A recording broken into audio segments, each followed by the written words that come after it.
तुम्हा सर्वांना गणेश चतुर्थीच्या खूप साऱ्या शुभेच्छा। गणपती बाप्पांचं आगमन आपल्या सर्वांच्या घरी झालेलं आहे आणि आपल्यापैकी बऱ्याच मैत्रिणींना हा प्रश्न पडलेला असेल की गणपती बाप्पांना दररोज 10 दिवस किंवा तुमच्याकडे जेवढ्या दिवस बाप्पा असतील तेवढ्या दिवस नैवेद्य काय दाखवायचा, दररोज मोदकाचाच नैवेद्य दाखवायचा असतो का? तर अजिबात असं काहीही नाही। आणि बऱ्याच मैत्रिणींना हाही प्रश्न पडलेला असतो की नैवेद्य फक्त सकाळीच दाखवायचा की सकाळ आणि संध्याकाळ दोन्हीही वेळ दाखवायचा। तर अशा सगळ्या प्रश्नांची उत्तरं या व्हिडिओमध्ये तुम्हाला मिळतील। नमस्कार सर्वांना, मी प्रांजली। तर सर्वप्रथम बघा, हाही प्रश्न बऱ्याच जणांना पडतो की गणपती बाप्पांची आरती बाप्पांचं आगमन झाल्यानंतर किती वेळा करावी, सकाळी करावी की संध्याकाळी करावी की दोन्हीही वेळा करावी? तर बघा, तुमच्या घरातील ज्या रूढी परंपरा आहेत, पिढ्यानपिढ्या तुमच्या घरामध्ये गणपती बाप्पा बसल्यानंतर किती वेळा आरती केली जाते? जसं की बघा, आमच्याकडे सकाळ आणि संध्याकाळ दोन्हीही वेळा आरती केली जाते। माझ्या सासरी आणि माझ्या माहेरी फक्त एकच वेळा आरती केली जाते, ती म्हणजे सकाळी। मग तुमच्याकडे जी पद्धत आहे, तुमच्या सासरी जेवढ्या वेळा आरती करायची तर तेवढ्या वेळा तुम्हाला आरती करायची आहे। मी काय सांगते, अजून कोणत्या व्हिडिओमध्ये तुम्ही काय ऐकताय, गुगलवर तुम्ही काय वाचताय, यापेक्षा आपल्या घराण्याच्या ज्या रूढी परंपरा आहेत ना, त्या जाणून घेणं आणि त्याप्रमाणेच आपले सणवार साजरे करणं, आपल्या रूढी परंपरा पुढे चालू ठेवणं हे आपलं प्रथम कर्तव्य आहे। त्याच्यामुळे तुमच्या घरातील मोठ्या मंडळींना विचारा की आपल्याकडे किती वेळा आरती करतात आणि त्यानुसारच तुम्ही आरती करा। जर तुमच्याकडे सकाळ संध्याकाळ 2 वेळा आरती करत असतील तर 2 वेळा आरती करा आणि दोन्हीही वेळा नैवेद्य दाखवा, सकाळ आणि संध्याकाळ।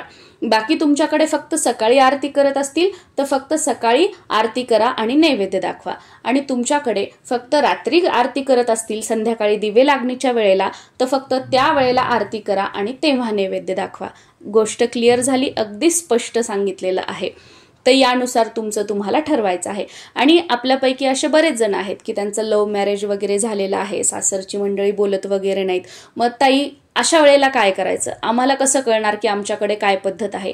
तर तुमची भावकी तर असेल ना तुमच्या त्या गावामध्ये, ठीक आहे, तुमचे सासू सासरे बोलत नाही, तुमच्या जाऊबाई वगैरे बोलत नाही, तर तुमची भावकीमध्ये कोणीतरी तुम्हाला बोलत असेल ना, तर त्या भावकीतील मंडळींना विचारा आणि आपल्या परंपरा जाणून घ्या आणि त्यानुसार मग हे सगळे रिच्युअल्स जे आहेत ते तुम्ही फॉलो करण्याचा प्रयत्न करा। आणि समजा प्रयत्न करूनही तुम्हाला काही माहिती तुमच्या घरच्यांकडून मिळाली नाही, तर अशा वेळेला मात्र तुम्ही जे व्हिडिओमध्ये ऐकताय किंवा व्हिडिओमध्ये बघताय त्यानुसार तुम्ही सणवार जे आहेत ते साजरे करू शकता, रिच्युअल्स फॉलो करू शकता।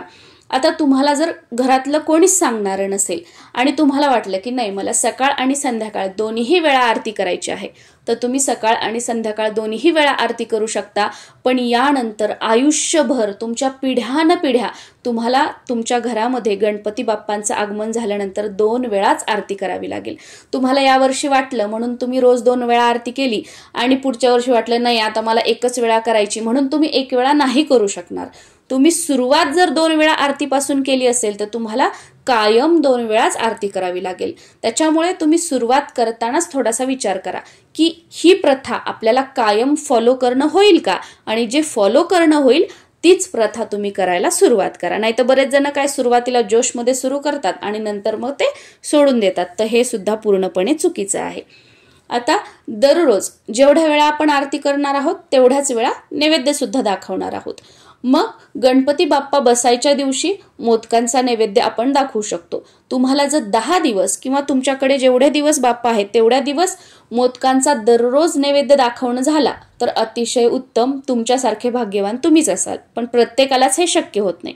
त्याच्यामुळे पहिल्या दिवशी आणि गणपती विसर्जनाच्या दिवशी या 2 वेळा आवर्जून मोदकांचा नैवेद्य दाखवायचा आणि त्याच्यानंतर मधले जे दिवस आहेत त्यामध्ये तुम्ही गुळ खोबऱ्याचा, कधी लाडूचा, कधी शिऱ्याचा, कधी पेढ्याचा, कधी बासुंदीचा, म्हणजे कोणताही एखादा दररोज गोड पदार्थ आपल्या हाताने घरामध्ये बनवा आणि त्याचा नैवेद्य बाप्पांना दाखवा। दररोज मोदकांचाच नैवेद्य बाप्पांना दाखवावा असं काहीही नाही। एखाद्या दिवशी काही झालं नाही ना, तर तुम्ही अगदी खडी साखरेचा नैवेद्य दाखवला तरी सुद्धा चालतो।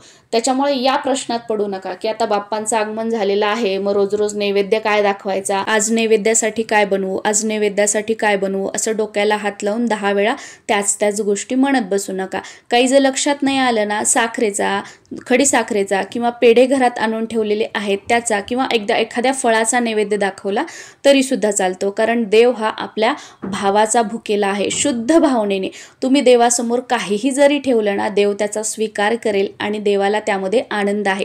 कारण देवाला तुम्ही नैवेद्यामध्ये काय ठेवताय याचा फरक नाही पडत. तुम्ही किती शुद्ध अंतकरणाने, शुद्ध भावनेने देवासाठी काहीतरी ठेवताय, हा भाव देवासाठी महत्त्वाचा आहे. आणि सर्वात महत्त्वाचं, देव हा भक्तीचा विषय आहे. देव हा भीतीचा विषय नाहीये. त्याच्यामुळे हेच दाखवलं पाहिजे, असंच केलं पाहिजे, तसं केलं नाही तर देव मला शिक्षा देईल, असं केलं नाही तर काहीतरी अशुभ होईल, असं काहीही नसतं. आपल्यासोबत जे काही वाईट होत असतं ते आपल्या कर्मानुसार होत असतं. देव कधीच कोणाचं वाईट करत नाही. परत एक वेळा सांगते, देव हा भीतीचा विषय नाहीये, देव हा भक्तीचा विषय आहे.